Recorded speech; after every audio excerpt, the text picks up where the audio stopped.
ಓಂ ಶಾಂತಿ. ಈ ಸಂಸ್ಥೆಯ ಹೆಸರಾಗಿದೆ ಪ್ರಜಾಪಿತ ಬ್ರಹ್ಮಕುಮಾರಿ ಈಶ್ವರೀಯ ವಿಶ್ವವಿದ್ಯಾಲಯ. ಇದು ಒಂದು ವರ್ಲ್ಡ್ ವೈಡ್ ಆರ್ಗನೈಸೇಷನ್. ಹೀಗೆ ಇವತ್ತು ಎಜುಕೇಶನ್ ಬಹಳಷ್ಟು ಕೊಡ್ಲಿಕ್ಕೆ ಯೂನಿವರ್ಸಿಟಿಗಳಿದಾವೆ. ಫುಡ್, ಕ್ಲೋತಿಂಗ್, ಶೆಲ್ಟರ್ಗೋಸ್ಕರ ಏನ್ ಮಾಡ್ತಾರೆ, ಎಜುಕೇಶನ್ ಅನ್ನ ಕೊಡ್ತಿರ್ತಾರೆ. ಆದ್ರೆ ಯಾವ ಶಿಕ್ಷಣ ಇವತ್ತು ಅವಶ್ಯಕತೆ ಇದೆ, ಫುಡ್ ಬೇಕು, ಕ್ಲೋತಿಂಗ್ ಬೇಕು, ಶೆಲ್ಟರ್ ಬೇಕು, ಇದಂತೂ ಬೇಸಿಕ್ ನೆಸೆಸಿಟೀಸ್ ಅವಶ್ಯಕತೆ ಇದೆ. ಅದನ್ನ ಅರ್ನ್ ಮಾಡ್ಲಿಕ್ಕೆ ಎಜುಕೇಶನ್ ಬೇಕು. ಎಜುಕೇಶನ್ ಇನ್ಸ್ಟಿಟ್ಯೂಷನ್ಸ್ ಮುಖಾಂತರ ಕೊಡ್ತಾ ಇದ್ದಾರೆ. ಆದ್ರೆ ಇವತ್ತು ಮನುಷ್ಯ ಯಾವ ತರ ಬದುಕಬೇಕು, ಯಾವ ತರ ಬಾಳ್ಬೇಕು, ಯಾವ ತರ ಜೀವನ ಮಾಡ್ಬೇಕು ಅನ್ನೋಂತ ಶಿಕ್ಷಣ ಇಲ್ಲಿ ಸಿಗ್ತಾ ಇಲ್ಲ.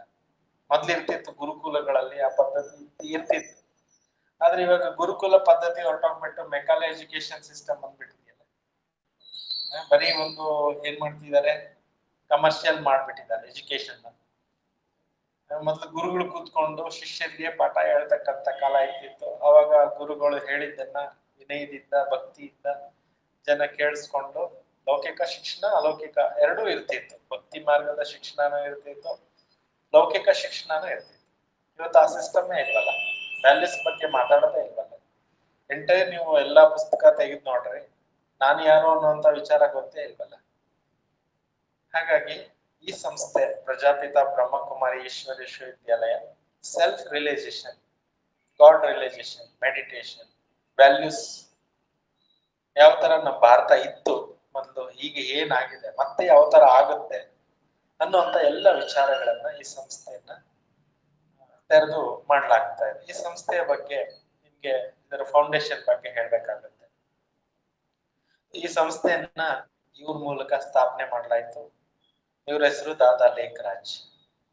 ಇವರು ಸುಪ್ರಸಿದ್ಧವಾದಂತ ವಜ್ರ ವೈಡೂರ್ಯಗಳ ವ್ಯಾಪಾರಿ ಆಗಿದ್ರು.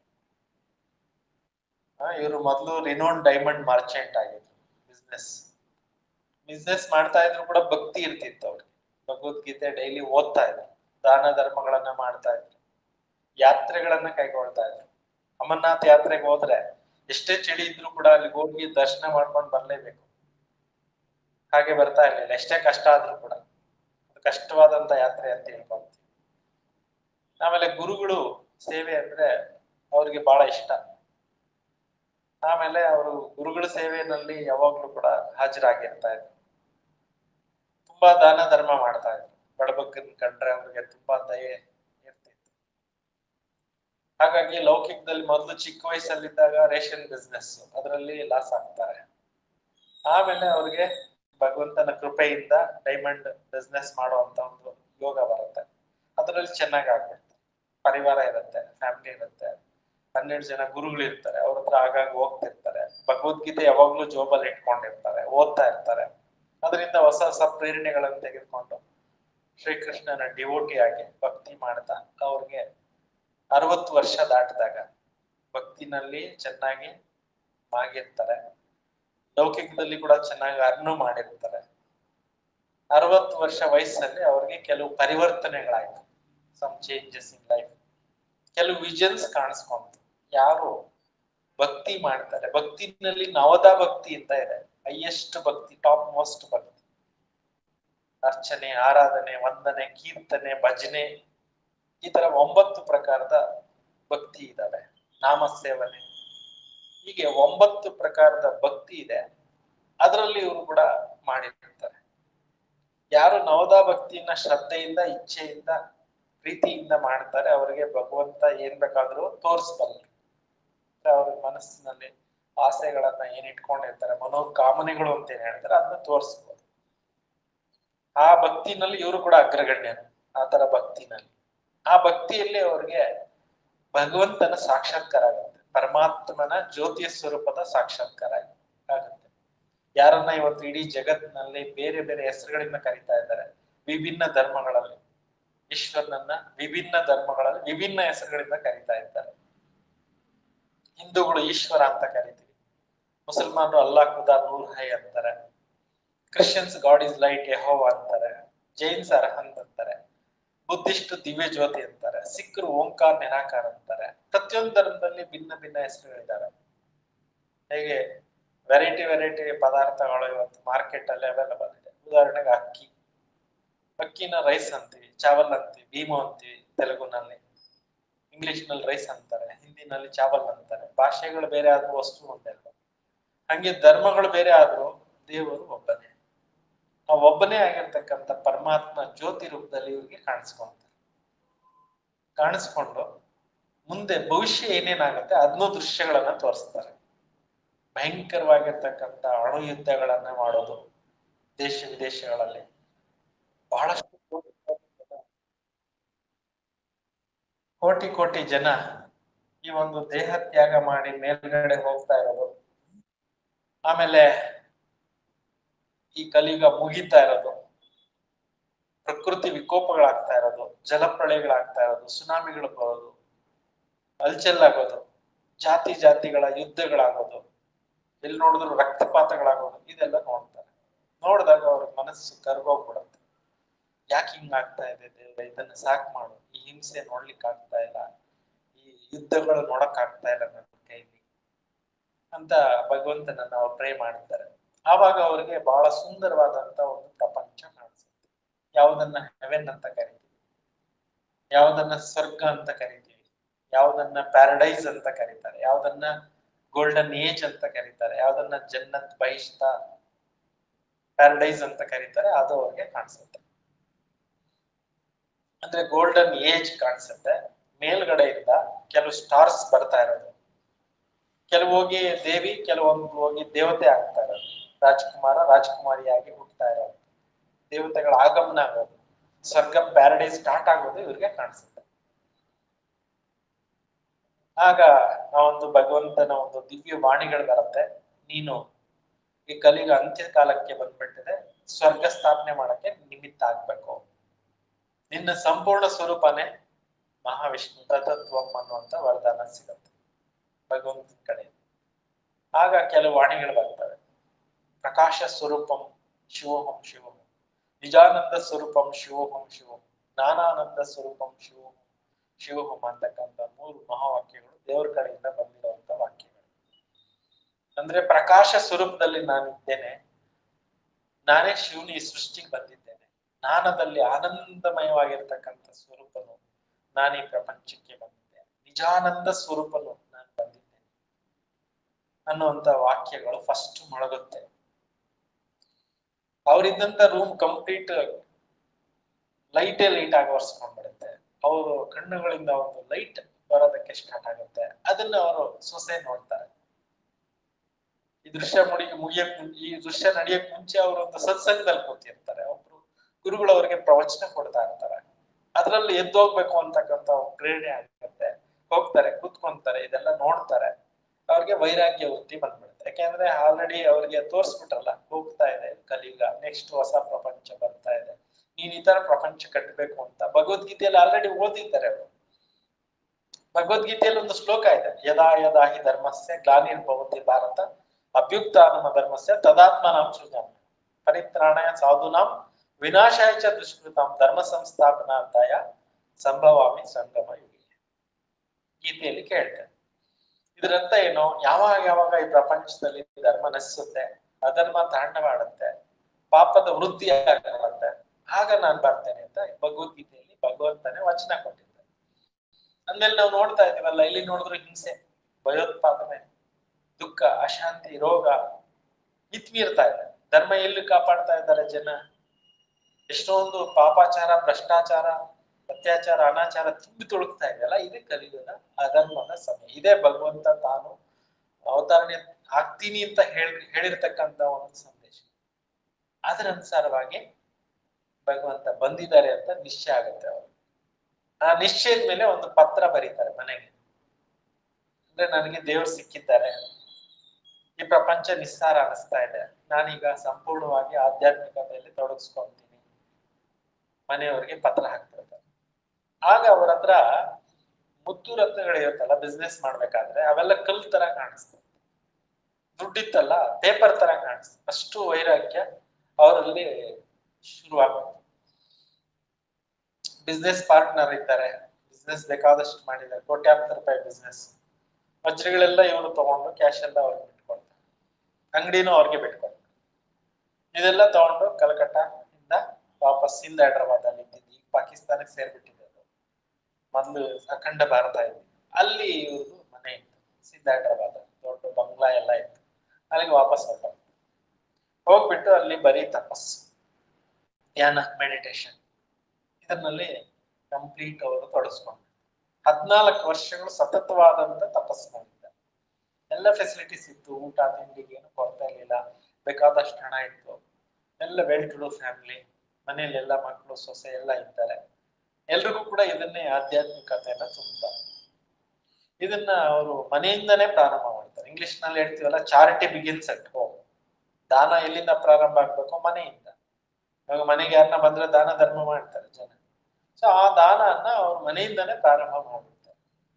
ಮೊದಲಂತೂ ಸ್ಥೂಲ ವಸ್ತುಗಳು ದಾನ ಕೊಡ್ತಿದ್ರು, ಹಣ ದಾನ ಮಾಡ್ತಿದ್ರು. ಈಗ ವಿದ್ಯಾದಾನ ಮಾಡಕ್ ಸ್ಟಾರ್ಟ್ ಮಾಡ್ತಾರೆ, ಜ್ಞಾನ ದಾನ ಮಾಡಕ್ ಸ್ಟಾರ್ಟ್ ಮಾಡ್ತಾರೆ, ಒಳ್ಳೆ ಸಂಸ್ಕಾರ ದಾನ ಮಾಡೋದನ್ನ ಸ್ಟಾರ್ಟ್ ಮಾಡ್ತಾರೆ. 14 ವರ್ಷಗಳ ತಪಸ್ಸು ನಡಿಬೇಕಾದ್ರೆ ಆ ಜಾಗ ಹೇಗಿತ್ತು, ಅಲ್ಲಿಗೆ ಓದೋರ್ಗೆ ಏನೇನು ಅನುಭವಗಳಾಗ್ತಿತ್ತು ಅನ್ನೋದೆಲ್ಲ ಹಿಸ್ಟ್ರಿನಲ್ಲಿದೆ. ನೀವು ಪುಸ್ತಕ ತೆಗೆದುಕೊಂಡು ಓದಿದ್ರೆ ನಿಮ್ಗೆ ಅರ್ಥ ಆಗುತ್ತೆ. ಪುಸ್ತಕ ಕೊಡ್ತೀನಿ ನಾನು, ಇಲ್ಲಿ ಕೂಡ ಇದೆ. ಸೊ ಆ ಪುಸ್ತಕದಲ್ಲಿ ಕಂಪ್ಲೀಟ್ ಡೀಟೇಲ್ಸ್ ಎಲ್ಲ ಇದಾವೆ. ನಾನು ಶಾರ್ಟ್ ಅಂಡ್ ಸ್ವೀಟ್ ಆಗಿ ಈಗ ನಿಮ್ಗೆ ಹೇಳಿದೆ. ಇನ್ನು ಮುಂದೆ ಕ್ಲಾಸಸ್ ಅಲ್ಲಿ ಸ್ವಲ್ಪ ಅವಾಗ ಹೇಳ್ತಾ ಇರ್ತೀವಿ. ಸೊ ಟೋಟಲಿ ಅವರಿಗೆ ಯುಗ ಪರಿವರ್ತನೆ ಆಗೋದು ನಿಶ್ಚಿತ ಆಗಿತ್ತು. ದೇವರು ಅವತಾರ ತೆಗೆದುಕೊಳ್ತಾ ಇದ್ದಾರೆ ಅನ್ನೋದು ನಿಶ್ಚಿತ ಆಗ್ತಿತ್ತು. ಆಮೇಲೆ ಈ ಒಂದು ಜ್ಞಾನವನ್ನ ಅವರು ಹೇಳಕ್ಕೆ ಸ್ಟಾರ್ಟ್ ಮಾಡ್ತಾರೆ. ಸೊ ಯಾವಾಗ ಅವ್ರಿಗೆ ಈ ಜ್ಞಾನ ಹೇಳಕ್ ಸ್ಟಾರ್ಟ್ ಆಗ್ತಾರೆ, ಆವಾಗ ಅವ್ರ ಬಾಯಿ ಕೆಲಸ ಮಾಡ್ತಾ ಇತ್ತಷ್ಟೇ. ಬಟ್ ಅವ್ರ ಮೂಲಕ ಸ್ವಯಂ ಸುಪ್ರೀಂ ಸೋಲ್ ಕೆಲಸ ಮಾಡ್ತಿತ್ತು. ಅಂದ್ರೆ ಬಾಯಿ ಇವ್ರದಾಗಿತ್ತು, ವಾಕ್ಯಗಳದ್ದು ಅವ್ರದಾಗಿತ್ತು. ಸುಪ್ರೀಂ ಸೋಲ್ ಪರಮಾತ್ಮದಾಗಿತ್ತು. ಆ ವಾಕ್ಯಗಳನ್ನ ಕೇಳ್ತಕ್ಕಂಥವ್ರ ಅನುಭವ ಹೇಳ್ತಾ ಇದ್ರು. ನಾವು ನಮ್ಮನ್ನ ಮರ್ತ್ ಬಿಡ್ತಾ ಇದ್ವಿ ಆ ಒಂದು ಸತ್ಸಂಗಕ್ಕೆ ಹೋದ್ಮೇಲೆ. ಆ ಓಂಕಾರ ಧ್ವನಿಯಲ್ಲಿ ನಾವು ಲವೀನರಾಗ್ತಾ ಇದ್ವಿ. ಆ ಪ್ರೀತಿನಲ್ಲಿ, ಭಗವಂತನ ಸ್ನೇಹದಲ್ಲಿ ಮುಳುಗೋಗ್ಬಿಡ್ತಾ ಇದ್ವಿ. ನಮ್ಗೆ ಈ ಜಗತ್ತಿನ ಪರಿವೇ ನಮ್ಗೆ ಇರ್ತಾ ಇರ್ಲಿಲ್ಲ. ಈ ಲೌಕಿಕವನ್ನ ಕಂಪ್ಲೀಟ್ ಆಗಿ ನಾವು ಮರಿತಾ ಇದ್ವಿ. ನಮ್ಮ ದುಃಖ ಶಾಂತಿನ ಮರಿತಾ ಇದ್ವಿ, ನಮ್ಮ ಚಿಂತೆ ಮರಿತಾ ಇದ್ವಿ, ನಮ್ಮ ಭಯ ಮರಿತಾ ಇದ್ವಿ, ನಮ್ಮ ನೋವುಗಳು ಮರಿತಾ ಇದ್ವಿ ಅಂತ ಅನೇಕರು ಅನುಭವಗಳನ್ನ ಹೇಳ್ತಾರೆ. ಆಗಿನ ಕಾಲದಲ್ಲಿ ಬಂದಂತವ್ರು ಅವರೆಲ್ಲ ಸೀನಿಯರ್ ಮೋಸ್ಟ್ ಆಗ್ಬಿಟ್ಟಿದ್ದಾರೆ. ಕೆಲವರು ಇದ್ದಾರೆ, ಕೆಲವರಿಲ್ಲ. ಹೀಗೆ ಇದು ಸತ್ಸಂಗ ಅನ್ನೋದು 14 ವರ್ಷ ಸಿಂಧ್ ಪಾಕಿಸ್ತಾನದಲ್ಲಿ ನಡೀತು. ಆ ನಂತರ ಇದು ಮೌಂಟ್ ಅಬುಗೆ ಶಿಫ್ಟ್ ಆಯ್ತು. ಭಗವಂತ ಹೇಳಿದ್ರು, ಇದು ಬೇರೆ ದೇಶ ಆಗತ್ತೆ, ನೀವು ಸೆಕ್ಯುಲರಿಸಂ ಇರ್ತಕ್ಕಂಥ ಭಾರತಕ್ಕೆ ಹೋಗ್ಬೇಕಾಗತ್ತೆ, ಸರ್ವಧರ್ಮದವ್ರ ಸೇವೆ ನಿಮ್ಮಿಂದ ಆಗುತ್ತೆ, ನೀವು ಮೌಂಟ್ ಅಬು ಪರ್ವತ ಇದೆ ಅಲ್ಲಿಗೆ ಹೋಗ್ಬೇಕು ಅಂತ ಸಂದೇಶ ಬರುತ್ತೆ ದೇವ್ರ ಕಡೆಯಿಂದ. ಆಮೇಲೆ ಶಿಫ್ಟ್ ಮಾಡ್ಬಿಡ್ತಾರೆ ಮೌಂಟ್ ಅಬು ಹೆಡ್ ಆಫೀಸ್. ಇವಾಗ ಮೌಂಟ್ ಅಬು ಒಂದು ದೊಡ್ಡ ಅರಾವಳಿ ಪರ್ವತ, ಹಿಲ್ ಸ್ಟೇಷನ್. ಆ ಹಿಲ್ ಸ್ಟೇಷನ್ ನಲ್ಲಿ ಇದ್ರದ್ದು ಹೆಡ್ ಕ್ವಾರ್ಟರ್ಸ್ ಇದೆ. ಈ ಫೋಟೋಸ್ ಅಲ್ಲಿ ನೋಡ್ತಾ ಇದ್ದೀರಲ್ಲ, ಇವೆಲ್ಲವೂ ಕೂಡ ಅಲ್ಲಿಂದೇನೆ. ಇದು 25,000 ಜನ ಅಟ್ ಎ ಟೈಮ್ ಕೂತ್ಕೊಂಡು ಮೆಡಿಟೇಷನ್ ಮಾಡಬಹುದು. ಅದಕ್ಕೆ ಡೈಮಂಡ್ ಜುಬ್ಲಿ ಹಾಲ್ ಅಂತ ಕರೀತಾರೆ. ಇದು ಈ ಸಂಸ್ಥೆ ಸ್ಥಾಪನೆ ಆಗಿದ್ದ ಡೈಮಂಡ್ ಜುಬ್ಲಿ ನೆನಪಿನರ್ಥ ಕಟ್ಟಿರುವಂತ ಹಾಲು. ಇದು ಮೌಂಟ್ ಅಬು ಬೆಟ್ಟದ ಮೇಲೆ ಇರ್ತಕ್ಕಂಥದ್ದು. ಇದು Om Shanti Bhavan. At a time 5,000 members ಕೂತ್ಕೊಂಡು ಮೆಡಿಟೇಟ್ ಮಾಡಬಹುದು. ಇದು ಪಿಲ್ಲರ್ಸ್ ಇಲ್ಲ, 2 ಹಾಲ್ಗಳಿಗೆ ಹಾಗೆ ಡಿಸೈನ್ ಮಾಡಿ ಕಟ್ಟಿದ್ದಾರೆ. ಇದು ಜ್ಞಾನ ಸರೋವರ. ವಿದೇಶಿಗಳು ತುಂಬಾ ಜನ ಬರ್ತಿರ್ತಾರೆ ಅಲ್ಲಿಗೆ, ಅವ್ರಿಗೆ ವ್ಯವಸ್ಥೆಗಳನ್ನ ಅಲ್ಲಿ ಮಾಡಿದ್ದಾರೆ. ಇಂಡಿಯಾದವರು ಹೋಗ್ಬೋದು. ಮತ್ತೆ 24 ಗಂಟೆ ಮೆಡಿಟೇಷನ್ ಎಲ್ಲಾದ್ರೂ ನಡೆಯುತ್ತೆ ಅಂದ್ರೆ ಅದು ಈ ಪ್ಲೇಸ್ ಅಲ್ಲಿ ನಡೆಯುತ್ತೆ. ಇಡೀ ವಿಶ್ವಕ್ಕೆ ಪಾಸಿಟಿವ್ ಎನರ್ಜಿ ಎಲ್ಲಾದ್ರೂ ಹೋಗ್ತಾ ಇದೆ ಅಂದ್ರೆ ಅದು ಈ ಜಾಗದಿಂದ ಹೋಗ್ತಾ ಇದೆ. ಇವ್ರ ಮೂಲಕ ಏನೆಲ್ಲ ನಾಲೆಡ್ಜ್ ಬಂದಿದೆ ಅದನ್ನ ಎಲ್ರಿಗೂ ತಿಳಿಸ್ಕೊಡಕ್ಕೋಸ್ಕರ ಈ ಯೂನಿವರ್ಸಿಟಿನ ಮಾಡಿದ್ದಾರೆ. ಯೂನಿವರ್ಸಿಟಿ ಸ್ಪಿರಿಚುವಲ್ ಎಜುಕೇಶನ್ ಕೊಡ್ತಕ್ಕಂಥ ಯೂನಿವರ್ಸಿಟಿ, ರಾಜಯೋಗ ಮೆಡಿಟೇಷನ್ ಹೇಳ್ಕೊಡ್ತಕ್ಕಂಥ ಯೂನಿವರ್ಸಿಟಿ. ಈ ಸಂಸ್ಥೆಯ ಲೈಫ್ ಯಾವ ತರ ಮಾಡ್ಕೋಬೇಕು ಅಂತ ಹೇಳುತ್ತೆ ಅಂದ್ರೆ, ಇವರಲ್ಲಿ ಒಳ್ಳೆ ಗುಣಗಳಿದಾವೆ. ಇವ್ರು ನಾವು ಪೂಜೆ ಮಾಡ್ತೀವಿ, ಲಕ್ಷ್ಮೀನಾರಾಯಣರು ಅಂತ ಕರಿತೀವಿ.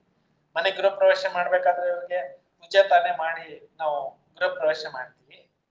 ಅಂದ್ರೆ ಇವರಲ್ಲಿರುವಂತ ವ್ಯಾಲ್ಯೂಸ್ ಏನಿದಾವೆ, ಇವರಲ್ಲಿರೋ ವರ್ಚಸ್ ಏನಿದಾವೆ, ಇವರಲ್ಲಿರುವಂತ ಕ್ಯಾರೆಕ್ಟರ್ಸ್ ಏನಿದಾವೆ, ಇವರಲ್ಲಿರುವಂತ ಗುಣಗಳೇನಿದಾವೆ ಅದು ಮಾರ್ಕೊಟ್ಟಿದ್ವಿ. ಪೂಜೆ ಮಾಡ್ತೀವಿ, ಅವತ್ ಮಾತ್ರ ನಿಷ್ಠೆಯಿಂದ ಇರ್ತೀವಿ, ಅವತ್ ಮಾತ್ರ ಶುದ್ಧವಾಗಿರ್ತೀವಿ, ಅವತ್ ಮಾತ್ರ ಆಹಾರ ವಿಚಾರ ವ್ಯವಹಾರ ಎಲ್ಲ ಕ್ಲೀನ್ ಆಗಿ ಇಟ್ಕೊಂತೀವಿ, ಹಬ್ಬ ಹರಿದಿನಗಳಲ್ಲಿ ಕ್ಲೀನ್ ಆಗಿ ಇಟ್ಕೊಂತೀವಿ. ಬಟ್ ಡೈಲಿ ಲೈಫ್ ಅಲ್ಲಿ ಮರ್ತು ಬಿಟ್ಟಿವಿ. ಅದನ್ನ ಎಷ್ಟು ಸಾಧ್ಯ ಆಗುತ್ತೆ ಅಷ್ಟು ಅಳವಡಿಸ. ಕಷ್ಟ ಇದೆ ಇವತ್ತು ಕಲಿಯುಗದಲ್ಲಿ, ಆದ್ರೆ ಎಷ್ಟು ಸಾಧ್ಯ ಆಗುತ್ತೆ ಅಷ್ಟು ಮಾಡ್ಕೊಡೋದು. ಅದನ್ನ ಈ ಸಂಸ್ಥೆ ಹೇಳ್ಕೊಡುತ್ತೆ. ಡೈಲಿ ಟೀಚಿಂಗ್ಸ್ ಮುಖಾಂತರ. ಯಾಕೆಂದ್ರೆ ಡೈಲಿ ನಮ್ಗೆ ಒಬ್ರು ಪ್ರೇರಣೆ ಕೊಡೋರು ಇರ್ಬೇಕಾಗತ್ತೆ. ಆ ಪ್ರೇರಣೆ ಹೆಂಗ್ ಬರುತ್ತೆ, ಹೇಗ್ ಬರುತ್ತೆ ಅನ್ನೋದು ಮುಂದೆ ನೀವು ತಿಳ್ಕೊಂತೀರ. ಸೊ ಈ ಒಂದು ಸಂಸ್ಥೆಯಲ್ಲಿ ಏನ್ ಕೋರ್ಸಸ್ ಕೊಟ್ಟಿದ್ದಾರೆ ಅವರು ಮೊದಲು ಬ್ರಹ್ಮ ಬಾಬಾ ಅಂತ ಇವ್ರನ್ನ ನಾವು ಇವಾಗ ಕರಿತೀವಿ, ಮೊದಲು ದಾದಾ ಲೇಖರಾಜ್ ಅಂತ. ಯಾವಾಗ ಅವರಲ್ಲಿ ಪರಮಾತ್ಮ ಪರಕಾಯ ಪ್ರವೇಶ ಮಾಡಿದ್ರೆ ಅವಾಗ ಅವ್ರಿಗೆ ಪ್ರಜಾಪಿತ ಬ್ರಹ್ಮ ಅನ್ನೋ ಟೈಟಲ್ ಸಿಕ್ತು. ಬುದ್ಧ ಮೊದಲು ಸಿದ್ಧಾರ್ಥ ಆಗಿದ್ದ, ಒಬ್ಬ ರಾಜ್ಕುಮಾರ್ ಆಗಿದ್ದ, ಆತನಿಗೊಂದು ಫ್ಯಾಮಿಲಿ ಇತ್ತು.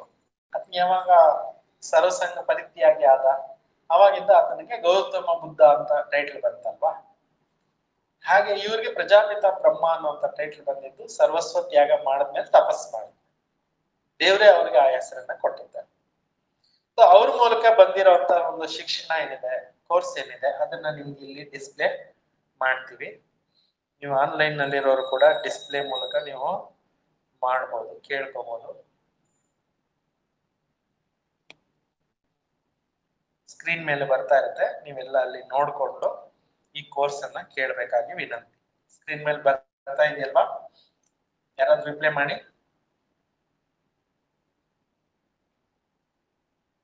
ಓಕೆ, ಇಲ್ಲಿ ನೋಡಿ ಬರ್ತಾ ಇದೆ ಅಣ್ಣವರೇ, ಬರ್ತಾ ಇದೆ ಸ್ಕ್ರೀನ್ ಬರ್ತಾ ಇದೆ. ಈಗ ನೋಡಿ, ನಾನ್ ಯಾರು? ಇದು ಬಹಳ ದೊಡ್ಡ ಪ್ರಶ್ನೆ. ದೊಡ್ಡ ದೊಡ್ಡ ಸ್ಕಾಲರ್ಸ್, ಫಿಲಾಸಫರ್ಸ್, ಸ್ಪಿರಿಚುವಲ್ ಲೀಡರ್ಸ್ ಕೂಡ ಇದನ್ನ ತಿಳ್ಕೊಬೇಕಾಗಿರುವಂತ ಒಂದು ವಿಷಯ. ನಾನು ಯಾರು ಅಂದ ತಕ್ಷಣ ನಮ್ಮ ಎದುರುಗಡೆ ನಮ್ಮ ಕನ್ನಡಿ ಮುಂದೆ ನಮ್ಮ ಫೋಟೋ ಕಾಣಿಸ್ಕೊಡುತ್ತೆ. ನಾವು ಫೋಟೋ ಕನ್ನಡಿ ಮುಂದೆ ನಿಂತ್ಕೊಂಡಾಗ ಅಥವಾ ನಮ್ಮ ಫೋಟೋ ನಾವು ನೋಡಿದಾಗ ನಮ್ಮ ಚಿತ್ರ, ನಮ್ಮ ಭಾವಚಿತ್ರ ನಮ್ಗೆ ಕಾಣುತ್ತೆ. ನಾವು ಒಂದ್ಸಲ ಕೇಳ್ಕೊಂಡಾಗ ನಮ್ಗೆ ಈ ಶರೀರ ನಾನ ಅಂತ ಕೇಳ್ಕೊಂಡಾಗ ಇದು ನಾನು ಅಂತಕ್ಕಂಥ ಭಾವನೆಗಳಲ್ಲಿ ಇವತ್ತು ಈ ಪ್ರಪಂಚ ಎಲ್ಲ ಇದೆ, ಜನ ಎಲ್ಲ ಇದ್ದಾರೆ. ಬಟ್ ಆಧ್ಯಾತ್ಮಿಕ ಅರ್ಥದಲ್ಲಿ ನಾವು ಆಳಕ್ಕೆ ಹೋದಾಗ ಈ ದೇಹ ನಾವಲ್ಲ. ಕನ್ನಡಿ ಮುಂದೆ ನೋಡ್ಕೊಂಡಾಗ ಈ ಪ್ರತಿಬಿಂಬ ನಮ್ಗೆ ಕಾಣಿಸ್ತಾ ಇದೆ ಅಷ್ಟೇ. ಆ ಪ್ರತಿಬಿಂಬ ನಡಿಬೇಕಾದ್ರೆ, ನುಡಿಬೇಕಾದ್ರೆ, ಓಡಾಡ್ಬೇಕಾದ್ರೆ, ಎದ್ದೇಳ್ಬೇಕಾದ್ರೆ, ಕೂತ್ಕೋಬೇಕಾದ್ರೆ, ಪ್ರತಿಯೊಂದು ಕೆಲಸ ಮಾಡ್ಬೇಕಾದ್ರೆ ಯಾವುದೋ ಒಂದು ಅದ್ಭುತವಾದಂತ ಅಲೌಕಿಕವಾದಂತಹ ವಿಶೇಷವಾದಂತಹ ಶಕ್ತಿನ ದೇವರು ಇಟ್ಟಿದ್ದಾರೆ ನಮ್ಮಲ್ಲಿ. ಆ ಶಕ್ತಿ ಮೂಲಕನೇ ನಾವು ಫೀಲ್ ಮಾಡ್ತಾ ಇದೀವಿ, ನಾನು ನೋಡ್ತಾ ಇದ್ದೀನಿ, ನಾನು ಕೇಳ್ತಾ ಇದ್ದೀನಿ, ನಾನು ಮಾತಾಡ್ತಾ ಇದ್ದೀನಿ, ನಾನು ಉಸಿರಾಡ್ತಾ ಇದ್ದೀನಿ, ನಾನು ನೀರು ಕುಡಿತಾ ಇದ್ದೀನಿ, ನಾನು ಓಡಾಡ ಎಲ್ಲ ಕೆಲಸ ಮಾಡ್ತಾ ಇದ್ದೀನಿ ಅಂತಕ್ಕಂಥ ಅನುಭವ ಆಗತ್ತೆ ಬಹಳ ಡೀಪ್ ಆಗಿ ಯೋಚನೆ ಮಾಡೋರಿಗೆ. ಆಕಿ ಕಾಮನ್ ಪೀಪಲ್ ಈ ಬಾಡಿನೇ ನಾವು ಅಂತ ತಿಳ್ಕೊಂಡು ಕೂತಿದ್ದಾರೆ. ಇದೇ ದೊಡ್ಡ ಮಿಸ್ಟೇಕ್, ಅಜ್ಞಾನ. ಈಗ ಈ ದೇಹ ನಡಿಬೇಕಾದ್ರೆ, ಈ ದೇಹ ನುಡಿಬೇಕಾದ್ರೆ, ಈ ದೇಹ ಪ್ರತಿಯೊಂದು ಕ್ರಿಯೆಗಳನ್ನ ಮಾಡ್ಬೇಕಾದ್ರೆ ಇದರಲ್ಲಿ ಯಾವ ಒಂದು ಎನರ್ಜಿ ಇದೆಯೋ ಆ ಒಂದು ಎನರ್ಜಿನೇ ಆತ್ಮ, ಸೋಲ್. ಇಂಗ್ಲಿಷ್ ನಲ್ಲಿ ಸೋಲ್ ಅಂತಾರೆ, ಕನ್ನಡದಲ್ಲಿ ಆತ್ಮ ಅಂತೀವಿ, ಉರ್ದುನಲ್ಲಿ ರೂಹ್ ಅಂತ ಕರೀತಾರೆ, ಬೇರೆ ಬೇರೆ ಭಾಷೆಗಳಲ್ಲಿ ಬೇರೆ ಬೇರೆ ಹೆಸರುಗಳಿಂದ ಕರೀತಾರೆ. ಆತ್ಮ ಅಂದ್ರೆ ಒಂದು ಸ್ಪಿರಿಚುವಲ್ ಎನರ್ಜಿ. ಎಕ್ಸಾಂಪಲ್ ಕೊಡ್ಬೇಕಾದ್ರೆ ಕಾರ್ ಇದೆ, ಕಾರನ್ನ ನೋಡ್ಲಿಕ್ಕೆ ಯಾರು ಬೇಕು?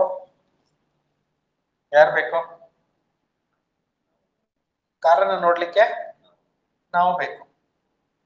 ಸೊ ಆ ಕಾರೇ ನಾನಲ್ಲ. ಕಾರ ನಡೆಸ್ಲಿಕ್ಕೆ ಯಾರು ಬೇಕು? ನಾವು ಬೇಕು. ಆ ಕಾರೇ ನಾವಲ್ವಲ್ಲ. ಕಾರ್ ಆಚೆ ನಿಲ್ಸಿದೀವಿ, ನಾವು ಒಳಗಡೆ ಇದೀವಲ್ಲ. ಕಾರ್ನಲ್ಲಿ ಕೂತ್ಕೊಂತೀವಿ, ಡ್ರೈವ್ ಮಾಡ್ತೀವಿ, ಕಾರೇ ನಡೆಯಲ್ವಲ್ಲ. ನಾವು ಡ್ರೈವ್ ಮಾಡಿದ್ರೆ ತಾನೇ ಮೂವ್ ಆಗುತ್ತೆ. ಈ ಕಾರು ನಮ್ಮ ಶರೀರ ತರ. ಈ ಕಾರ್ನಲ್ಲಿ ಚಾಲಕ ಇದ್ದಾನಲ್ಲ, ಡ್ರೈವರ್, ಅದು ನಾನು. ಇವಾಗ ಹುಷಾರಿಲ್ಲ, ಡಾಕ್ಟರ್ ಹತ್ರ ಹೋಗ್ತೀವಿ, ನನ್ಗೆ ಯಾಕೋ ಕಣ್ಣು ತುಂಬಾ ನೋವಾಗ್ತಾ ಇದೆ, ಕಣ್ಣು ಸ್ವಲ್ಪ ಬ್ಲರ್ ಆಗಿದೆ, ನೋಡಿ ಡಾಕ್ಟ್ರೆ. ನನ್ನ ಕಣ್ಣು ಅಂತೀವಿ, ನಾನೇ ಕಣ್ಣು ಅಂತ ಹೇಳಲ್ಲ. ಇವಾಗ ಬಾಯಲ್ಲಿ ಹಲ್ಲೇನೋ ಪ್ರಾಬ್ಲಮ್ ಆಗಿದೆ, ಹಲ್ಲು ನೋವಾಗ್ತಾ ಇದೆ, ನನ್ನ ಹಲ್ಲು ಸ್ವಲ್ಪ ನೋಯ್ತಾ ಇದೆ, ನೋಡಿ ಡಾಕ್ಟ್ರೆ. ಕಿವಿನಲ್ಲಿ ನೋವಾಗ್ತಾ ಇದೆ, ನನ್ನ ಕಿವಿನಲ್ಲಿ ಏನೋ ಸ್ವಲ್ಪ ನೋವಾಗ್ತಾ ಇದೆ, ನೋಡಿ ಡಾಕ್ಟ್ರೆ. ನನ್ನ ಕಾಲು ಏನೋ ಸ್ವಲ್ಪ ಪ್ರಾಬ್ಲಮ್ ಆಗಿದೆ, ನೋಡಿ ಡಾಕ್ಟ್ರೆ. ಹೇಳ್ತೀವೋ ಇಲ್ಲ? ಈ ಅಂಗಾಂಗಗಳಿಗೆಲ್ಲ ನಾನು ನಾನು ನಾನು ಅಂತ ಹೇಳ್ತಾ ಇದೀವಲ್ಲ, ಇದು ಯಾರೋ? ಅದನ್ನೇ ಆತ್ಮ ಅಂತ ಹೇಳೋದು. ಅದೇ ನಾನು ಜೂಮ್ ಮಾಡಿ ತೋರಿಸ್ತಾ ಇದ್ದೀನಿ. ಆತ್ಮ ಅಂದ್ರೆ ಭ್ರುಕುಟಿಯ ಮಧ್ಯಭಾಗದಲ್ಲಿ ಹೊಳಿತಾ ಇರ್ತಕ್ಕಂಥ ನಕ್ಷತ್ರ. ಭ್ರೂಮಧ್ಯ ಸ್ಥಾನದಲ್ಲಿ ನಾನು ಆತ್ಮ ಇದ್ದೇನೆ. ಇಲ್ಲಿ ಮುಂಚೆ ನೀವು ಒಂದು ಹಾಡು ಕೇಳ್ತಿದ್ರಿ ಬಂದ ತಕ್ಷಣ, ಆ ಹಾಡಿನಲ್ಲೆಲ್ಲ ಪೂರ್ತಿ ಇದೇ ಭಾವಾರ್ಥ ಇದೆ. ಈ ದೇಹದ ಒಳಗಡೆ ಆತ್ಮ ಏನಿದೆ ಆತ್ಮದಲ್ಲಿ 3 ಶಕ್ತಿಗಳಿದಾವೆ. 3 ಶಕ್ತಿಗಳು ಯಾವ್ದ್ಯಾವ್ದು? ಮನಸ್ಸು, ಬುದ್ಧಿ, ಸಂಸ್ಕಾರ. ಮನಸ್ಸಿನಿಂದ ಏನ್ ಮಾಡ್ತೀವಿ? ಆಲೋಚನೆಗಳನ್ನ ಮಾಡ್ತೀವಿ, ಥಾಟ್ಸ್. ನೀವು ಸುಮ್ನೆ ಕೂತೀರಿ, ನಿಮ್ ಮನ್ಸು ಸುಮ್ನೆ ಇರಲ್ಲ. ಥಾಟ್ಸ್ ಏನ್ ಮಾಡ್ತಾ ಇರತ್ತೆ? ಅದು ಕ್ರಿಯೇಟ್ ಮಾಡ್ತಾನೆ ಇರತ್ತೆ. ಥಾಟ್ಸ್ ಕ್ರಿಯೇಟ್ ಮಾಡೋದು ಯಾರು? ಮನಸ್ಸಿನಲ್ಲಿ ಥಾಟ್ಸ್ ಯಾಕೆ ಬರುತ್ತೆ? ಯಾವ್ಯಾವ ಥಾಟ್ಸ್ ಬರುತ್ತೆ? ಅದಕ್ಕೆ ಕಾರಣ ಏನು? ಅದೆಲ್ಲ ಮುಂದಿನ ಕ್ಲಾಸಸ್ ಅಲ್ಲಿ ಡಿಟೇಲ್ ಆಗಿ ವಿಚಾರ ಮಾಡೋಣ. ಥಾಟ್ಸ್ ಅಂತೂ ಬರ್ತಾ ಇರುತ್ತೆ. 4 ತರ ಥಾಟ್ಸ್ ಬರುತ್ತೆ ಪ್ರತಿಯೊಬ್ಬರ ಮೈಂಡ್ ಅಲ್ಲಿ. ಒಳ್ಳೆ ಜನಗಳಲ್ಲಿ ಪಾಸಿಟಿವ್ ಥಾಟ್ಸ್ ಜಾಸ್ತಿ ಇರುತ್ತೆ, ಕೆಟ್ಟ ಜನದಲ್ಲಿ ನೆಗೆಟಿವ್ ಥಾಟ್ಸ್ ಜಾಸ್ತಿ ಇರುತ್ತೆ. ಮೀಡಿಯಂ ಆಗಿ ಎಲ್ಲಾ ಜನಗಳಲ್ಲಿ ಯೂಸ್ಫುಲ್, ವೇಸ್ಟ್ ಇದ್ದೇ ಇರುತ್ತೆ ಕಾಮನ್ ಆಗಿ ಪೀಪಲ್ಸ್ ನಲ್ಲಿ. ಪಾಸಿಟಿವ್ ಥಾಟ್ಸ್ ಅಂದ್ರೆ ಏನು? ನಮಗೂ ಒಳ್ಳೇದಾಗ್ಬೇಕು, ನಮ್ಮ ಎದುರುಗಡೆ, ನಮ್ಮ ಅಕ್ಕಪಕ್ಕ, ನಮ್ಮ ಸಮಾಜ ಎಲ್ಲರಿಗೂ ಒಳ್ಳೇದಾಗ್ಬೇಕು. ಅದಕ್ಕೆ ಪಾಸಿಟಿವ್ ಥಾಟ್ಸ್. ಈಗ ಮೆಡಿಟೇಷನ್ ನಲ್ಲಿ ನೀವು ಕೂತ್ಕೊಂತೀರಾ, ಪಾಸಿಟಿವ್ ಥಾಟ್ಸ್ ಬರುತ್ತೆ. ಪೂಜೆ ಮಾಡಕ್ ಕೂತ್ಕೊಂತೀರಾ, ಪಾಸಿಟಿವ್ ಥಾಟ್ಸ್ ಬರುತ್ತೆ. ಪ್ರೇಯರ್ ಮಾಡಕ್ ಕೂತ್ಕೊಂತಾರೆ ಭಕ್ತರು, ಅವ್ರಿಗೆ ಪಾಸಿಟಿವ್ ಥಾಟ್ಸ್ ಬರುತ್ತೆ. ನನ್ಗೂ ಒಳ್ಳೇದ್ ಮಾಡು, ನನ್ನ ಮಕ್ಕಳಿಗೂ ಒಳ್ಳೇದ್ ಮಾಡು, ನನ್ನ ಪತ್ನಿಗೂ ಒಳ್ಳೇದ್ ಮಾಡು, ನನ್ನ ಫ್ಯಾಮಿಲಿಗೂ ಒಳ್ಳೇದ್ ಮಾಡು ಅಂತ ಕೇಳ್ತಾರೆ. ಅವಾಗ ಪಾಸಿಟಿವ್ ಥಾಟ್ಸ್ ಬರುತ್ತಲ್ವ? ಈಗ ಪಾಸಿಟಿವ್ ಥಾಟ್ಸ್ ಅಂತಕ್ಕಂಥದ್ದು ಮಾಡ್ಬೇಕಾಗಿರೋದು ಯಾರು? ನಾವೇ. ನಾವ್ ಹೆಚ್ಚೆಚ್ಚು ಪಾಸಿಟಿವ್ ಥಾಟ್ಸ್ ಅನ್ನ ಮಾಡ್ಕೋಬೇಕು ನಮ್ಮ ಮೈಂಡ್ ಅಲ್ಲಿ.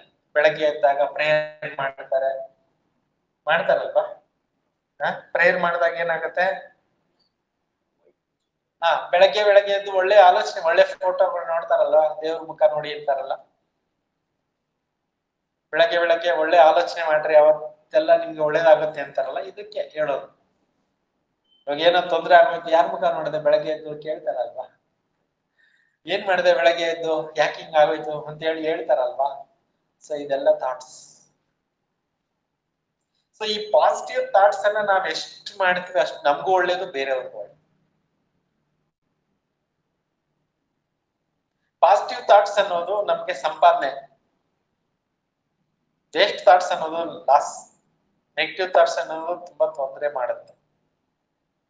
ಸೊ ಪಾಸಿಟಿವ್ ಥಿಂಕಿಂಗ್ ಅನ್ನ ನಾವು ಹೆಚ್ಚಿಗೆ ಮಾಡ್ಕೋಬೇಕು. ಶುಭ ಭಾವನೆಗಳು, ಶುಭ ಕಾಮನೆಗಳು ಸರ್ವರ ಪ್ರತಿ, ನಮ್ಮ ಬಗ್ಗೆ, ನಮ್ಮ ಪರಿವಾರದ ಬಗ್ಗೆ, ನಮ್ಮ ಫ್ಯಾಮಿಲಿ ಬಗ್ಗೆ, ನಮ್ಮ ಸುತ್ತಮುತ್ತಲು ಇರೋರ ಬಗ್ಗೆ, ನಮ್ಮ ಸಮಾಜದ ಬಗ್ಗೆ, ನಮ್ಮ ಊರಿನ ಬಗ್ಗೆ, ನಮ್ಮ ದೇಶದ ಬಗ್ಗೆ, ನಮ್ಮ ನಗರಗಳ ಬಗ್ಗೆ ನಾವು ಯಾವಾಗ್ಲೂ ಪಾಸಿಟಿವ್ ಥಾಟ್ಸ್ ಮಾಡೋದನ್ನ ಈ ವಿಶ್ವವಿದ್ಯಾಲಯದಲ್ಲಿ ಭಗವಂತ ಕಲಿಸ್ಕೊಡ್ತಾರೆ.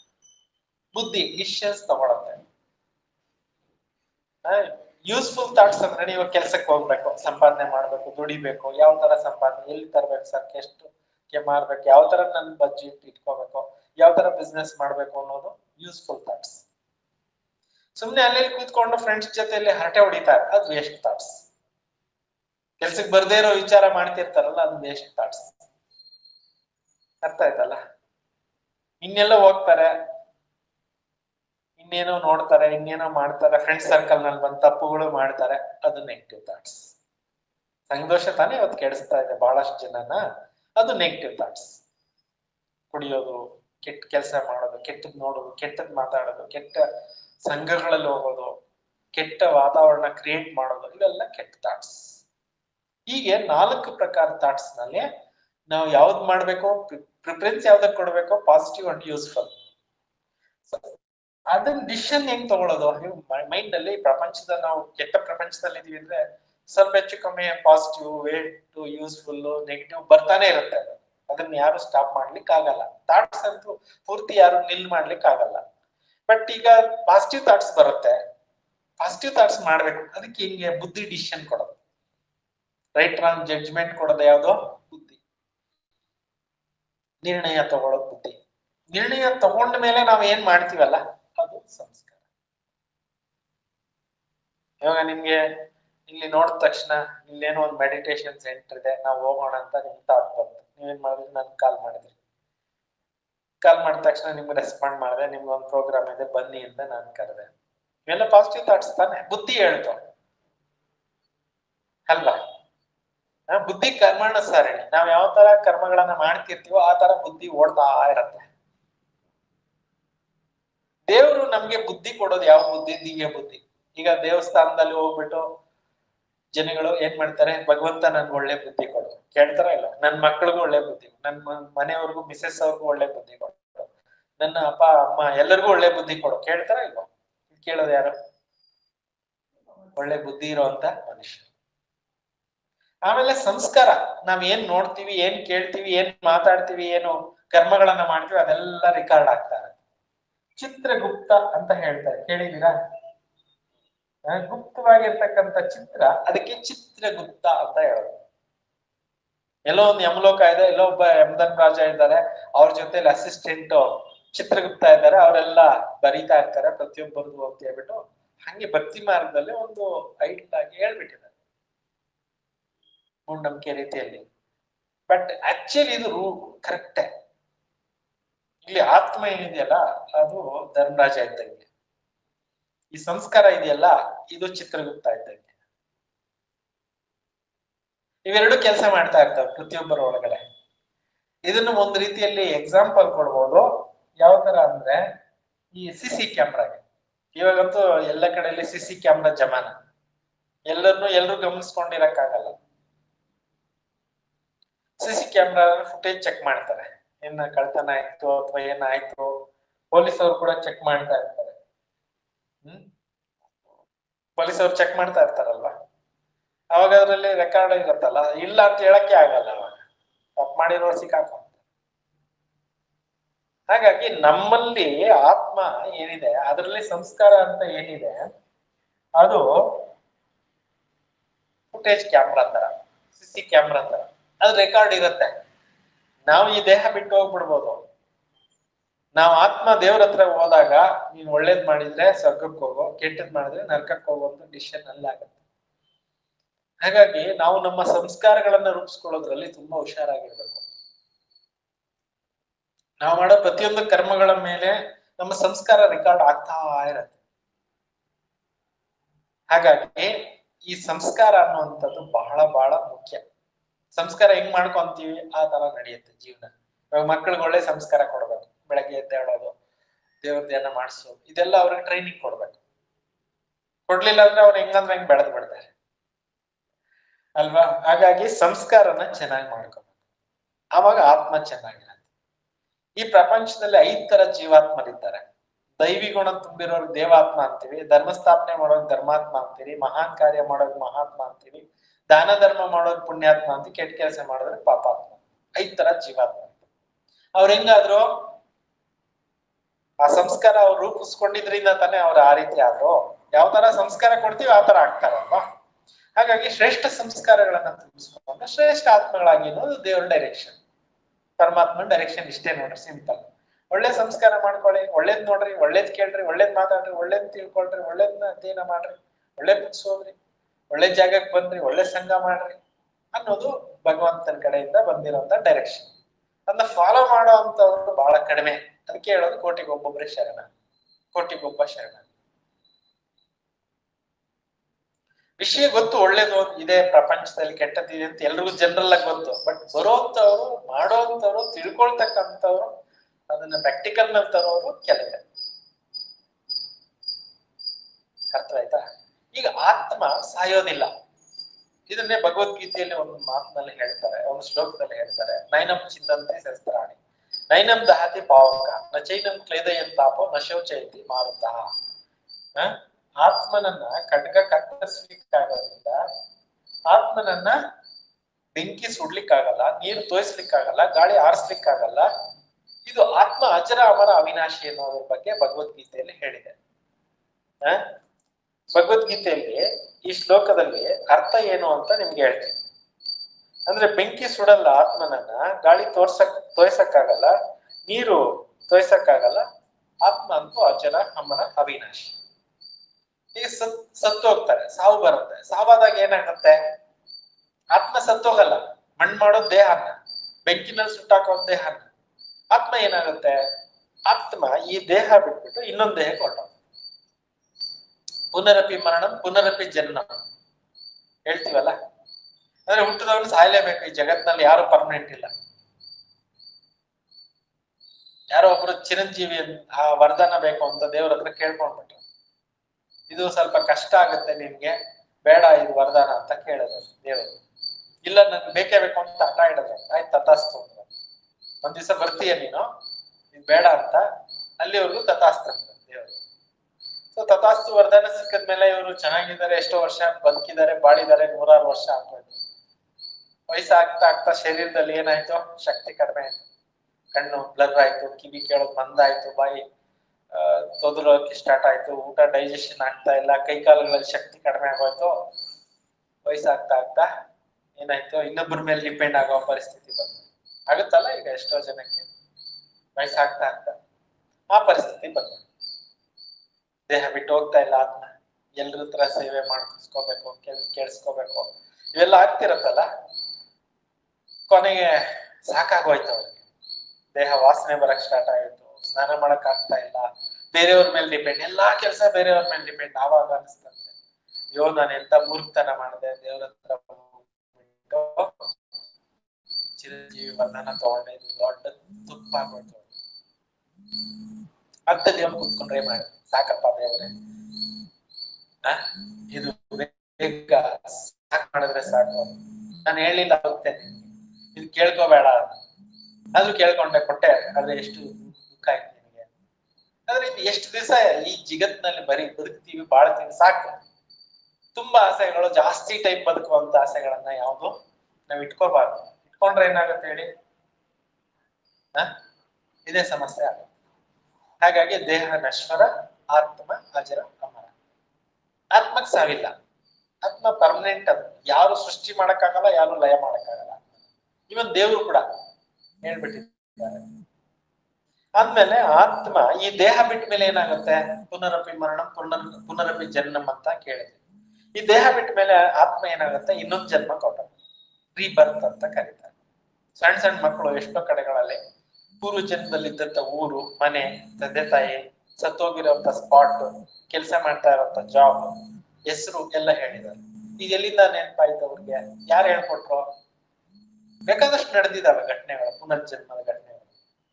ಅಂದ್ಮೇಲೆ ಏನಿದು ಅಂದ್ರೆ, ಭಗವಂತ ಹೇಳ್ತಾರೆ ಆತ್ಮ ನಾಶ ಆಗಲ್ಲ, ಆತ್ಮಕ್ಕೆ ಮತ್ತೆ ಒಂದು ಜನ್ಮ ಸಿಗುತ್ತೆ, ಲೈಫ್ ಆಫ್ಟರ್ ಲೈಫ್, ರೀಬರ್ತ್ ಇದನ್ನ ಕರೀತಾರೆ.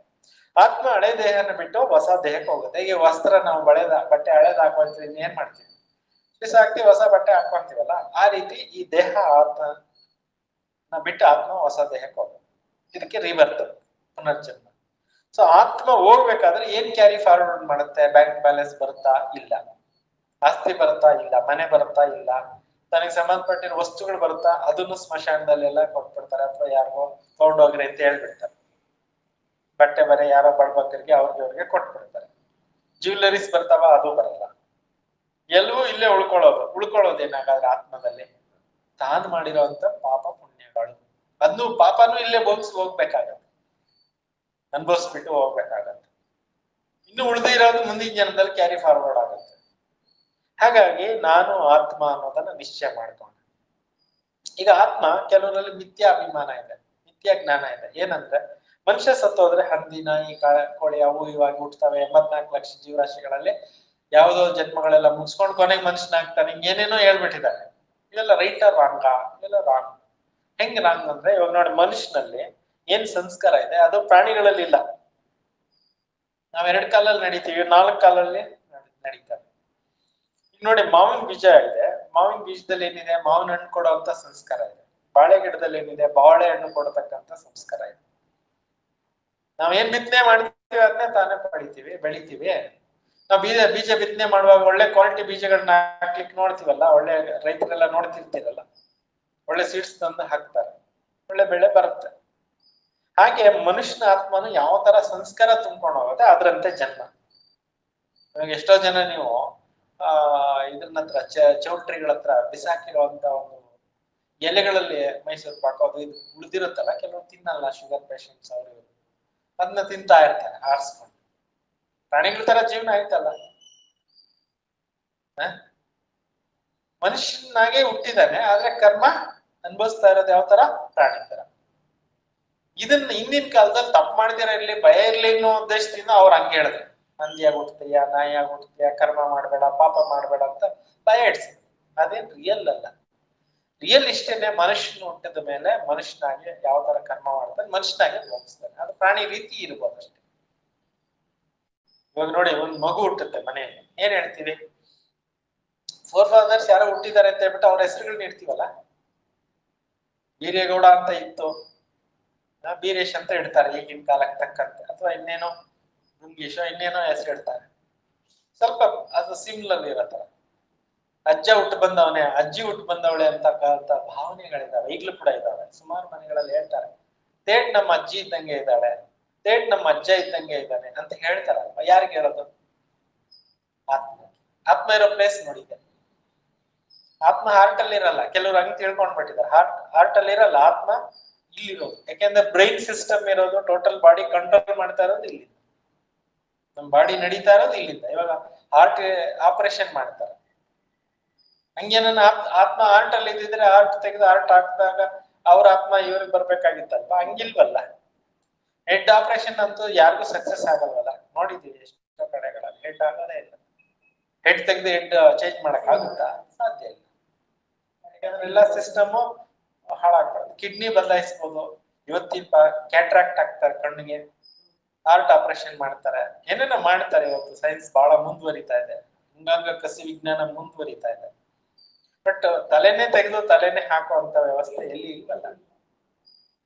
ಹಾಗಾಗಿ ಆತ್ಮ ಅನ್ನೋದು ಅಜರ ಅಮರ ಅವಿನಾಶ ಭೂಮಧ್ಯ ಸ್ಥಾನದಲ್ಲಿ ಹೈಪೋಥಾಲಮಸ್ ಅಲ್ಲಿ ಆತ್ಮ ಇರುತ್ತೆ. ಗೊತ್ತಾಯ್ತಾ? ಈಗ ಅರ್ಥ ಆಗ್ಲಿಲ್ಲ ಅಂದ್ರೆ ಕೇಳ್ಬೋದು ಏನಾದ್ರು. ಈಗ ಆತ್ಮ ಎಲ್ಲಿಂದ ಬಂದಿದೆ, ಎಲ್ಲಿಗೆ ಹೋಗುತ್ತೆ ಅನ್ನೋ ವಿಚಾರನ ತಿಳ್ಕೊಳ್ಳೋಣ. ಈಗ ನೋಡಿ, ನಾವೆಲ್ಲ ಎಲ್ಲಿ ವಾಸ ಮಾಡ್ತಾ ಇದ್ದೀವಿ? ಭೂಮಿ ಮೇಲೆ. ಭೂಮಿ ಹೇಗಿದೆ? ಗುಂಡಗಿದೆ. ಮೊದ್ಲು ಚಪ್ಪಟೆ ಹೇಗಿದೆ ಅಂತ ತಿಳ್ಕೊಂಡಿದ್ವಿ. ಈಗ ಸೈನ್ಸ್ ಎಲ್ಲ ಬೆಳೆದು, ಟೆಕ್ನಾಲಜಿ ಬೆಳೆದು, ಭೂಮಿನೂ ಒಂದು ಗ್ರಹ ತರ ಇದೆ ಅಂತ ನಾಲೆಡ್ಜ್ ಎಲ್ಲ ಬರ್ತಾ ಇದೆ. ಸೊ ಈ ಭೂಮಿ ಸುತ್ತಲೂ ಏನಿದೆ? ಆಕಾಶ ಇದೆ. ಆಕಾಶದಲ್ಲಿ ಏನಿದಾವೆ? ನವಗ್ರಹಗಳಿದಾವೆ, ಅನೇಕ ಒಂದು ನಕ್ಷತ್ರಗಳಿದಾವೆ, ಬಹಳಷ್ಟು ವಿಶಾಲವಾದಂತ ಜಗತ್ತು. ಯಾವಾಗಾದ್ರೂ ವಿಚಾರ ಮಾಡಿದ್ರ ಈ ಜಗತ್ತಿನ ಆಚೆ ಏನಿದೆ ಅಂತ? ಇಲ್ಲ. ಅಷ್ಟೇ ಯೋಚನೆ ಮಾಡಿದ್ರಿ. ಈಗ ಇವತ್ತು ವಿಚಾರ ಮಾಡ್ರಿ, ಇದರ ವಿಶಾಲ ಏನು, ಇದರ ವೈವಿಧ್ಯಮಯವಾದಂತ ಜಗತ್ತೇನು ಅನ್ನೋದರ ಬಗ್ಗೆ ವಿಚಾರ ಮಾಡಿ. ಈ ಜಗತ್ತು ತುಂಬಾ ವಿಶಾಲವಾಗಿದೆ. ನಾವೇನು ಈ ಭೂಮಂಡಲದಲ್ಲಿ ಇದ್ದೀವಿ, ನಮ್ ಸುತ್ತಲೂ ಏನು ನಕ್ಷತ್ರಗಳು, ಗ್ರಹಗಳು, ತಾರೆಗಳು ಏನಿದ್ದಾವೆ, ಇವುಗಳ ಸುತ್ತಲೂ ಕೂಡ ಒಂದು ಲೋಕ ಇದೆ. ಅದನ್ನ ಸೂಕ್ಷ್ಮ ಲೋಕ ಅಂತ ಕರೀತಾರೆ. ಸೂಕ್ಷ್ಮ ಲೋಕಕ್ಕೆ ಏಂಜಲಿಕ್ ವರ್ಲ್ಡ್ ಅಂತ ಕರೀತಾರೆ ಇಂಗ್ಲಿಷ್ ನಲ್ಲಿ. ಫರಿಷ್ಠೋಂಕಿ ದುನಿಯಾ ಅಂತ ಮುಸಲ್ಮಾನರು ಕರೀತಾರೆ. ಕ್ರಿಶ್ಚಿಯನ್ಸ್ ಏಂಜಲ್ಸ್ ಅನ್ನು ತುಂಬಾ ಪೂಜೆ ಮಾಡ್ತಾರೆ, ಗೌರವಿಸ್ತಾರೆ. ಏಂಜಲ್ ಲೋಕಕ್ಕೆ ದುನಿಯಾ, ಏಂಜಲ್ಸ್ ವರ್ಲ್ಡ್. ಇದನ್ನ ಸೂಕ್ಷ್ಮ ಲೋಕ ಅಂತ ಕರೆಯೋದು. ಇಲ್ಲಿ ಬ್ರಹ್ಮ ವಿಷ್ಣು ಶಂಕರ ತ್ರಿಮೂರ್ತಿಗಳಿದ್ದಾರೆ. ಅದಕ್ಕಿಂತಲೂ ಇನ್ನೂ ಮೇಲೆ ಹೋಗ್ಬಿಟ್ರೆ ಅದನ್ನ ಶಾಂತಿಧಾಮ, ಪರಮಧಾಮ, ಮುಕ್ತಿಧಾಮ, ಪರಲೋಕ, ಬ್ರಹ್ಮಲೋಕ, ಸಾತ್ವಿಯಾಸ್ಮ, ಈ ರೀತಿ ಅನೇಕ ಹೆಸರುಗಳಿಂದ ಕರೀತಾರೆ. ಆ ಲೋಕದಲ್ಲಿ ನಾವೆಲ್ಲ ಇದ್ದಿದ್ದು. ಈ ಜಗತ್ತಿನಲ್ಲಿ ಜನ್ಮ ತಗೊಂಡ್ವಲ್ಲ, ಈ ಜಗತ್ತಿಗೆ ಬಂದ್ವಲ್ಲ, ಈ ಜಗತ್ತಿನಲ್ಲಿ ಹುಟ್ಟಕ್ ಮುಂಚೆ ಇಲ್ಲಿ ಇದ್ದಿದ್ದು ನಾವು. ಆತ್ಮಗಳು ಅಲ್ಲಿದ್ದಾಗ ಆತ್ಮಗಳು ಹೆಂಗಿರ್ತವೆ ಅಂದ್ರೆ, ಈ ಪ್ರಪಂಚದಲ್ಲಿ ಸ್ಟಾರ್ಸ್ ನೋಡ್ತೀವಲ್ಲ ನೈಟ್ ಟೈಮ್ಸ್, ಆ ಸ್ಟೇಪ್ ಅಲ್ಲಿ ಇರ್ತವೆ. ಅಲ್ಲಿಂದ ಇಲ್ಲಿಗೆ ಬಂದ್ಮೇಲೆ ಒಂದ್ ಮಗುನಲ್ಲಿ ಆತ್ಮ ಸೇರ್ಕೊಂಡಾಗ ತಾಯಿ ಉಂಬಲ್ಲಿ 4 ತಿಂಗಳ ಗರ್ಭಿಣಿನಲ್ಲಿ ಬಂದು ಸೇರ್ಕೊಳತ್ತಂತೆ ಆತ್ಮ. ಅದು ಬಂದು ಸೇರ್ಕೊಂಡಾಗ ಪ್ರಾಣ ಸ್ಟಾರ್ಟ್ ಆಗುತ್ತೆ. ತಾಯಿಗೂ ಗೊತ್ತಾಗತ್ತಂತೆ, ನನ್ನ ಹೊಟ್ಟೆಯಲ್ಲಿ ಮಗು ಬೆಳೀತಾ ಇದೆ, ಕೈ ಕಾಲು ಅಲ್ಗಾಟ ಆಗ್ತಾ ಇದೆ ಅಂತ ಗೊತ್ತಾಗುತ್ತೆ. ಅದಕ್ಕೆ ಮುಂಚೆ ಅದೊಂದು ಮಾಂಸದ ಮುದ್ದೆ ಆಗಿ ಇರುತ್ತಷ್ಟೇ ಬಾಡಿ, ಪಿಂಡ ಅಂತ. ಅದಕ್ಕೆ ಪ್ರಾಣ ಬಂದ್ಮೇಲೆ ಜೀವಾತ್ಮ ಅಂತ. ಜೀವಕೋಶಗಳಿಂದ ತಯಾರಾಗಿತ್ತು ಸ್ಪರ್ಮ್ ಮೂಲಕ, ಅದರಲ್ಲಿ ಪ್ರಾಣ ಬಂದು ಸೇರ್ಕೊಂಡ್ಮೇಲೆ ಜೀವಾತ್ಮ ಆಯ್ತು. ಜೀವಕೋಶಗಳು ಶರೀರ, ಸೆಲ್ಸ್ ಮುಖಾಂತರ ಕೋಟ್ಯಾಂತರ ಸೆಲ್ಸ್ ಇದಾವೆ ನಮ್ಮ ಬಾಡಿ. ನಮ್ಮ ಬಾಡಿನಲ್ಲಿ ಎಷ್ಟೋ ಅಂಗಾಂಗಗಳಿದಾವೆ, 106 ಅಂಗಾಂಗಗಳಿದಾವೆ. ಇವೆಲ್ಲವೂ ಕೂಡ ನಡಿಯಕ್ ಸ್ಟಾರ್ಟ್ ಆಗೋದು ಯಾವಾಗ? ಆತ್ಮ ಬಂದ್ಮೇಲೆ. ಅದಕ್ಕೆ ಮುಂಚೆ ಅದು ತಾಯಿಯ ಒಂದು ಸಪೋರ್ಟ್ ಇಂದ, ತಾಯಿ ಆತ್ಮದ ಸಪೋರ್ಟ್ ಇಂದ ಬೆಳವಣಿಗೆ ಆಗ್ತಾ ಇರುತ್ತೆ. ಅದಕ್ಕೆ ಜೀವ ಬರೋದು ಆತ್ಮ ಬಂದ ಮೇಲೆ. ಆತ್ಮ ಎಲ್ಲಿಂದ ಬಂತು ಯಾರಿಗ್ ಗೊತ್ತಿಲ್ಲ. ಆತ್ಮ ಎಲ್ಲಿಗೆ ಹೋಗುತ್ತೆ ಯಾರಿಗೂ. ದೊಡ್ಡ ದೊಡ್ಡ ಡಾಕ್ಟರ್ಸ್ ಕೂಡ ಈ ಬಗ್ಗೆ ಥಿಂಕ್ ಮಾಡ್ತಾರೆ, ಅದ್ರ ಬಗ್ಗೆ ಗೊತ್ತಾಗ್ತಾ ಇಲ್ಲ. ಅರ್ಥವಾಯ್ತಾ? ಆತ್ಮ ಬರೋದು ನೋಡಿ ಇಲ್ಲಿಂದ, ಶಾಂತಿಧಾಮ, ಸಾತ್ವಿ ಆಸ್ಮಾನ್ ಅಂತಾರೆ, ಪರಲೋಕ ಅಂತಾರೆ, ಬ್ರಹ್ಮಲೋಕ ಅಂತಾರೆ, ಆತ್ಮಲೋಕ ಅಂತಾರೆ, ಬ್ರಹ್ಮಾಂಡ ಅಂತಾರೆ. ಬ್ರಹ್ಮಾಂಡ ಎಷ್ಟು ವಿಶಾಲವಾಗಿದೆ. ದೊಡ್ಡ ದೊಡ್ಡ ಖಗೋಳ ಶಾಸ್ತ್ರಜ್ಞರು, ವಿಜ್ಞಾನಿಗಳು ಅದ್ರ ಬಗ್ಗೆ ತಿಳ್ಕೊಳಕ್ ಪ್ರಯತ್ನ ಮಾಡ್ತಾನೆ ಇರ್ತಾರೆ. ಆದ್ರೆ ಅದ್ರ ಬಗ್ಗೆ ಪರಿಪೂರ್ಣವಾದಂತ ಜ್ಞಾನ ಯಾರ ಹತ್ರ ಇಲ್ಲ. ಲೌಕಿಕವಾಗಿ ಹೇಳ್ತಾ ಇರ್ತೀನಿ, ಅಲೌಕಿಕವಾಗಿ ಎಲ್ಲ ತಿಳ್ಕೊಬಹುದು. ಅಲೌಕಿಕ ಜ್ಞಾನನ ಪರಮಾತ್ಮನೇ ಬಂದು ತ್ರಿಕಾಲದರ್ಶಿ, ತ್ರಿಲೋಕಿನಾಥ ಇವೆಲ್ಲ ಹೇಳ್ತಾ ಇದ್ದಾರೆ. ಆತ್ಮ ಹೆಂಗ್ ಬಂತು, ಹೆಂಗ್ ಹೋಗುತ್ತೆ, ಎಲ್ಲಾ ಡೀಟೇಲ್ಸ್ ಕೊಡ್ತಾ ಇದ್ದಾರೆ. ಈ ಕೋರ್ಸ್ ಕೇಳೋದ್ರಿಂದ ನಾನು ಯಾರು ರಿಯಲೈಸೇಷನ್ ಆಗತ್ತೆ, ನಾನು ಎಲ್ಲಿಂದ ಬಂದೆ, ಎಲ್ಲಿಗೆ ಹೋಗ್ತೀನಿ ರಿಯಲೈಸೇಷನ್ ಆಗತ್ತೆ, ಹೇಗೆ ಈ ಶರೀರದಲ್ಲಿ ಕಾರ್ಯ ಮಾಡ್ತಾ ಇದ್ದೀನಿ ರಿಯಲೈಸೇಷನ್ ಆಗತ್ತೆ, ಏನು ಆತ್ಮದ ರೋಲ್ ನಾನ್ ಮಾಡ್ಬೇಕು ಅನ್ನೋದು ರಿಯಲೈಸೇಷನ್ ಆಗುತ್ತೆ, ರೀಬರ್ತ್ ಬಗ್ಗೆ ರಿಯಲೈಸೇಷನ್ ಆಗುತ್ತೆ, ಮನಸ್ಸು ಬುದ್ಧಿ ಸಂಸ್ಕಾರದ ಬಗ್ಗೆ ರಿಯಲೈಸೇಷನ್ ಆಗುತ್ತೆ. ಟೋಟಲ್ ಎಲ್ಲ ನಾಲೆಡ್ಜ್ ನಮ್ಗೆ ಅರ್ಥವಾಗ್ತಾ ಹೋಗುತ್ತೆ.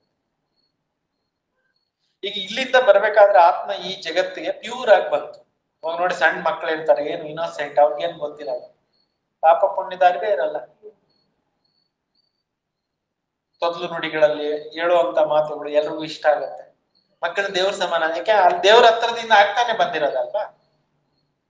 ಹಾಗಾಗಿ ಆತ್ಮ ಪ್ಯೂರ್ ಇರುತ್ತೆ. ಬಂದಾಗ ಬರ್ತಾ ಬರ್ತಾ ಬರ್ತಾ ನಾವು ಯಾವ ತರ ಸಂಸ್ಕಾರ ಕೊಡ್ತೀವಿ, ಯಾವ ತರ ಊಟ ಕೊಡ್ತೀವಿ, ಯಾವ ತರ ಬೆಳೆಸ್ತೀವಿ, ಆ ರೀತಿ ಅವರು ನಡ್ಕೊಳ್ತಾರೆ, ಆ ರೀತಿ ಆಗ್ತಾರೆ.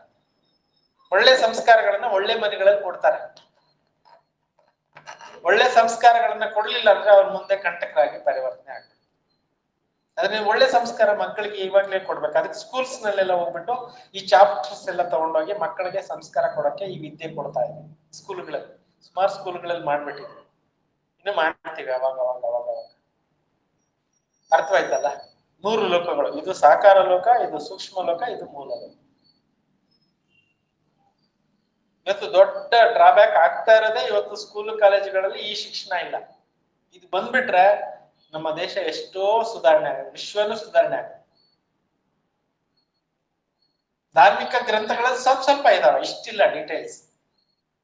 ಇದು ಪರಮಾತ್ಮನ ಹತ್ರ ರಿಸರ್ವ್ ಆಗಿ ಉಳ್ಕೊಂಡ್ಬಿಟ್ಟಿದೆ. ಅದನ್ನ ಇವಾಗ ಅವ್ರು ಬಂದು ಕೊಡ್ತಾ ಇದ್ದಾರೆ ಯೂನಿವರ್ಸಿಟಿ ಮುಖಾಂತರ. ಹೆಂಗ್ ಕೊಡ್ತಾ ಇದಾರೆ ಮುಂದೆ ತಿಳ್ಕೊಂತೀವಿ. ಇದು ಒಂದು ಶಿಕ್ಷಣ, ಒಂದು ಕ್ಲಾಸ್ಗೂ ಇನ್ನೊಂದು ಕ್ಲಾಸ್ಗೂ ತುಂಬಾ ಲಿಂಕ್ ಇರುತ್ತೆ. ಅದಕ್ಕೆ ಡೈಲಿ ಕೇಳಿ, 7 ದಿವಸ ಕಂಪ್ಲೀಟ್ ಕೇಳಿ, ಆಮೇಲೆ ನಿಮ್ಗೆ ಅರ್ಥ ಆಗುತ್ತೆ. ಓಕೆ, ಈಗ ಆತ್ಮದ ಹುಟ್ಟು ಗುಣ ಯಾವುದು ಅನ್ನುವಂತ ವಿಚಾರನ ನಾವು ತಿಳ್ಕೊಂಡು, ಸ್ವಧರ್ಮ, ಭಗವದ್ಗೀತೆಯಲ್ಲಿ ಸ್ವಧರ್ಮೇ ನಿಧನ ಪರಧರ್ಮ ಭಯವ ಅಂದ್ರೆ ಸ್ವಧರ್ಮ ಶ್ರೇಷ್ಠವಾಗಿದೆ, ಪರಧರ್ಮ ಭಯಾನಕವಾಗಿದೆ. ಈ ಭಗವದ್ಗೀತೆಯ ಶ್ಲೋಕದ ಅರ್ಥ ಏನು ಅಂದ್ರೆ, ಸ್ವಧರ್ಮ ಅನ್ನೋದು ಶ್ರೇಷ್ಠ, ಪರಧರ್ಮ ಭಯಾನಕ. ಸ್ವಧರ್ಮ ಯಾವ್ದಾಗಾದ್ರೆ ಶಾಂತಿ ಸ್ವಧರ್ಮ, ಖುಷಿ ಸ್ವಧರ್ಮ, ಆನಂದ ಸ್ವಧರ್ಮ, ದಯೆ ಸ್ವಧರ್ಮ, ಜ್ಞಾನ ಸ್ವಧರ್ಮ, ಪವಿತ್ರತೆ ಸ್ವಧರ್ಮ.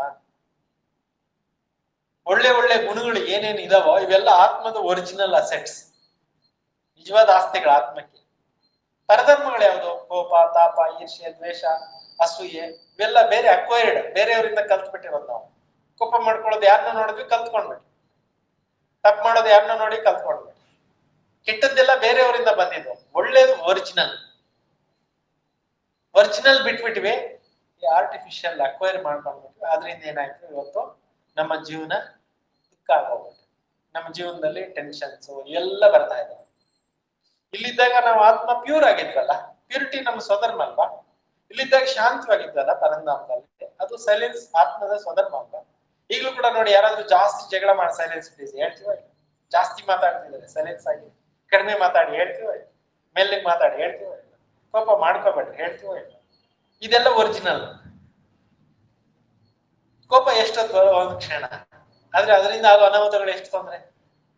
ಜೈಲಿನಲ್ಲಿ ಹೋಗಿ ಕೇಳಿ, ಯಾಕಪ್ಪ ಇಲ್ಲಿ ಬಂದೆ ಅಂತ, ತಪ್ಪು ಮಾಡ್ಬಿಟ್ಟೆ ಬಂದೆ.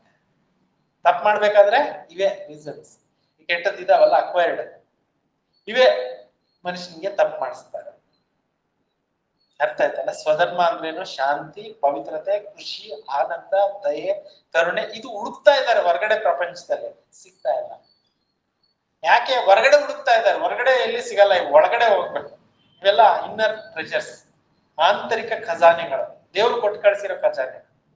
ದೇವ್ರ ಅಪಾರವಾದಂತ ಜ್ಞಾನ, ಬುದ್ಧಿ, ತಿಳುವಳಿಕೆ, ವಿವೇಕ ಎಲ್ಲ ತುಂಬಿಸಿ ಕಳಿಸಿದ್ದಾರೆ. ಅವೆಲ್ಲ ಕಳ್ಕೊಂಡ್ಬಿಟ್ಟಿದ್ವಿ ಬಂದು ಬಂದು ನಾಟಕದಲ್ಲಿ ಪಾತ್ರ ಮಾಡ್ತಾ ಮಾಡ್ತಾ ಮಾಡ್ತಾ ಒರಿಜಿನಾಲಿಟಿ ಬಿಟ್ಬಿಟ್ಟಿದ್ವಿ.